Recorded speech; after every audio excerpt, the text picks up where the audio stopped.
An esteemed musical director with a long list of Broadway credits, he's carved out a unique space in the Las Vegas music scene.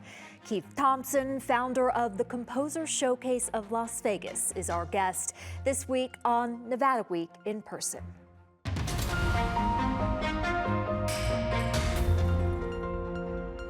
Support for Nevada Week in Person is provided by Senator William H. Hernstat and other supporters.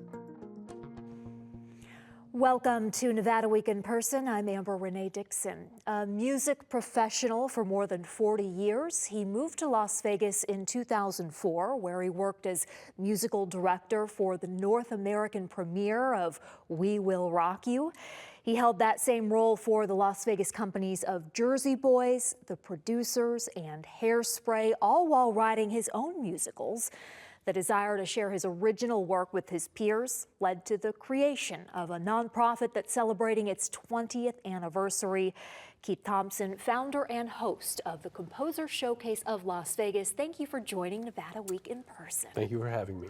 Before we talk about the showcase's humble beginnings, will you give our viewers an idea who are unfamiliar with what it is like in its current form? In its current form, we're at the Smith Center, so the current form has a little bit more sophistication than we used to have. We do sell tickets, whereas originally we didn't at all. It was a party. And now it's definitely more of a show format, but we remain in the volunteer stage because the word showcase, I think, says it all. We're showcasing talent. And so we're not booking talent and producing a huge show or anything like that. We literally are asking the writers to come and do their own music, and we help them produce it however they need to so that it makes a good show. But the emphasis is always on the writing and the original music, so musical creations, if you will.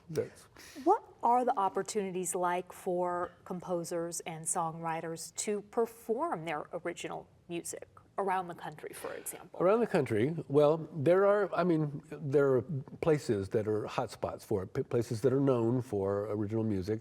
Obviously, Nashville's a big one, but that's country music, a lot of it. New York, because of all the different styles of music that exist there, and there's so much going on there. That's where I cut my teeth, you know. I started writing and actually producing the things that I was doing. LA is big because of film and television. You also have Chicago, which is really, really good. San Francisco, Palm Springs, anywhere there's a cabaret room type place where they do that kind of entertainment, you're going to find people writing and you're going to find people putting on original musical events, if you will. What about, though, for 20 years, the same outfit like yours, the Composer Showcase of Las Vegas? Well, we had to do some morphing and some growth as well. I mean, we started out, it was really interesting. I mean, can we talk about the beginning of it? Yes, let's go to that. Okay, because the beginning of it was really so funny. When I moved here from New York, and there was so much energy on the writing and creating, and I had really come off of a couple of interesting pieces that I had been working on. I taught at NYU, and so I had a piece that had just been produced as one of the fall productions of the student-driven production, and it was a very exciting time for me. And I came out here to work, and it just seemed like the next step in my career. But what I didn't count on was the fact that Vegas is not a place where people think of original music. They just don't. I was told, as a matter of fact, I started asking, where are people writing and people, jamming out? And they literally said, oh, don't waste your time. That's a dream that you can give up on. I was told to give up on my dream. Yes, and I was almost went into like a grief state because I felt like I maybe had made a wrong decision. And then a friend of mine who was a Broadway guy too, he was working on Mamma Mia at the time, and I was working on Hairspray at the time. And he came over to me and he said, you and me and this other guy, we're writing and we have our pieces that we're working on to try to get them produced and get them optioned for Broadway and things like that. Why don't we just get together one night and just do our stuff for each other and invite some friends? And I said, well, where are we going to do that? And he knew of a place to go where there was a stage and a piano and a light, one microphone. It was funny because the the piano bench that there was broken, so you have to sit sideways. And so, you remember something called a phone book? Yes. So I borrowed the phone book. Actually had one, and I put it down there and sat up higher so I could play the piano. And that's what we did. We all played the piano and sang our own songs, or had some friends come over and sing our songs. It was one of the most fulfilling. It fed my soul, you know. And so after it was over, everybody got back into their lives, and they said, "Yeah, that was fun. Let's do it again sometime." I said, "No, let's do it again next month, and the next month." And then we started doing it. So it really was me just desperately trying to find what I came from, you know, what I loved. Well, and it makes me think, when you came from New York to Las Vegas, was that hard in and of itself? Did you question that move? Yeah, I did. I mean, I didn't know a lot about Las Vegas. I had been through here on tours before, but there wasn't a Smith Center.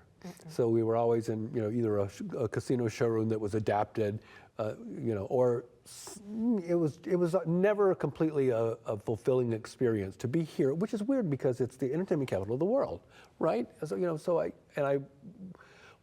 the pitch to come out here for us to, me and another partner of mine, there was something called Broadway West that was happening. And so they were looking for people from New York who knew how to do theater, because that was the big thing, right? And it was like Mamma Mia had just opened in 2000, and then this was 2004, so we were, I think maybe actually Mamma Mia opened a little bit after 9/11 actually. So, but still, that was the thing that made us attracted to this. And You were going to be like a pioneer, kind of.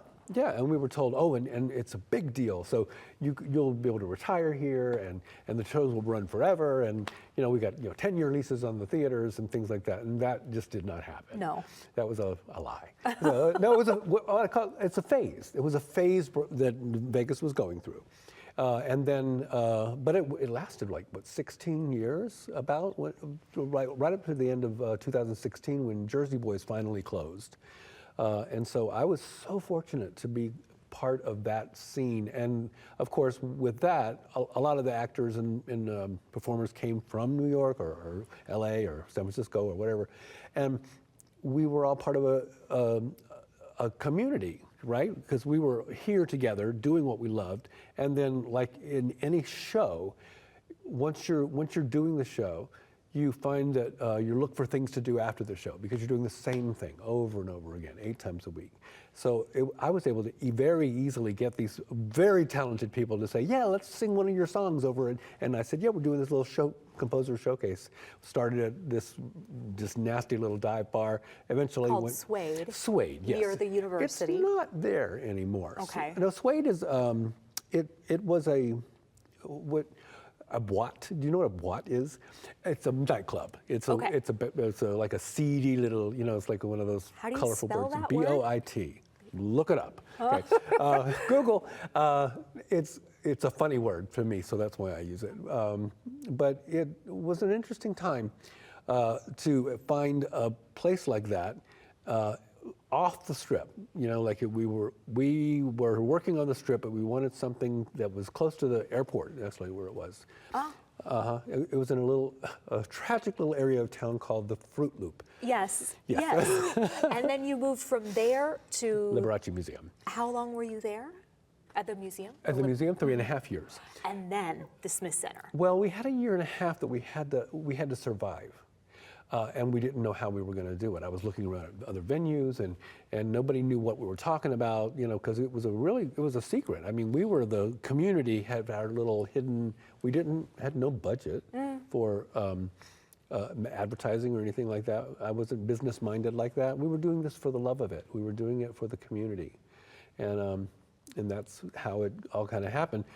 The Liberace Museum was closing, and the last night that we were there, a man named Paul Beard, who was the COO of the Smith Center, that had not been open yet, said, "Oh, this is great. If we were open right now, we would just ask you to come and start doing it there, but it's going to be another year and a half." I said, "Okay, well, we'll see if we can make this happen." And so, thanks to some angels who came into my life, we were able to continue this venue, that venue, until it was time for the Smith Center to open. And the month that they opened, they asked us to come. and that we've been there ever since. Any angels you'd like to mention? Sure. There's a fellow, have you ever heard of Cockroach Theater? No. Cockroach Theater, a group of theater people from UNLV opened a professional theater company, but it was acting. It wasn't musical or anything like that. But they were, and it became the Vegas Theater Company, which is now at Art Square Theater here in town. Yeah. All these years later, it got. I guess they couldn't market Cockroach. So, that's. I met this. I was introduced by another fellow who was an angel to me, named John Saltonstall, who had a scene shop. And he said, you need to meet Will Adamson from Cockroach Theater, and you guys can make this happen, and he'll make this happen. And so without ever having seen a composer showcase or had no idea what we were doing, he said yes. When people say yes, that's what it takes. It takes, here's the dream, here's the idea, let's just do it. Fast forward, and you have now had over 2,000 songwriters and composers who have performed. Well, think about it. It's 20 years. Yeah. So. And how are you doing this? Do they approach you and say, hey, I'm going to be in town, I would like to perform some of my original music, or are you searching them out? It's a little of both. I do keep my eye on who's around, who's writing, and I'll let other colleagues of mine recommend. But very often, now we're at the point where people hear about us and they let me know that they're interested. And so I have to check out their music to make sure that it's what we, it's up to a certain standard, because I'm not talking about it has to be a hit song. I'm talking about just in general, we want our audiences, now they pay Smith Enterprises. So we want to make. But the tickets are still like $20, right? I think they're more like now 30 or something. But they're inflation. Yeah. But talk about what that money goes toward. Well, we have originally we were what we call an operating budget. We had because I do not make money off of this. And neither do the performers. Right. No, I'm lucky if I break even. Because one thing I don't believe in is pay for play. So if you're going to come and you're going to bring 3 of your band members or something to do your song, I'm not going to make you pay to be in a room where you're giving your artistry, your talent, your passion. I just don't do that. So that I'm a terrible businessman, I guess. But I do manage to break even most of the time, and that's really all is expected. I had once again another angel came to me, Albert Mack. So. Albert said, I love what you're doing. I just wish that we could help you more. If you were a nonprofit, then we could, my family's foundation could help support you, maybe open a scholarship fund for you. And I said, how do I do that? And so I found out, I applied for the nonprofit status. It took about 6 months, but we got it. And we've maintained it quite, everything above board. It's got to be, by the book. And you help aspiring composers, but during COVID? Oh, well, okay. During COVID, a new mission, a new aspect, a new initiative, and that was that we felt like our community, which has been basically holding us up all these years, now needed something. And so I reached out to some people who had means and said, help us. And they could donate to our nonprofit for a tax-deductible donation. We built a fund called the Entertainment Community Relief Fund.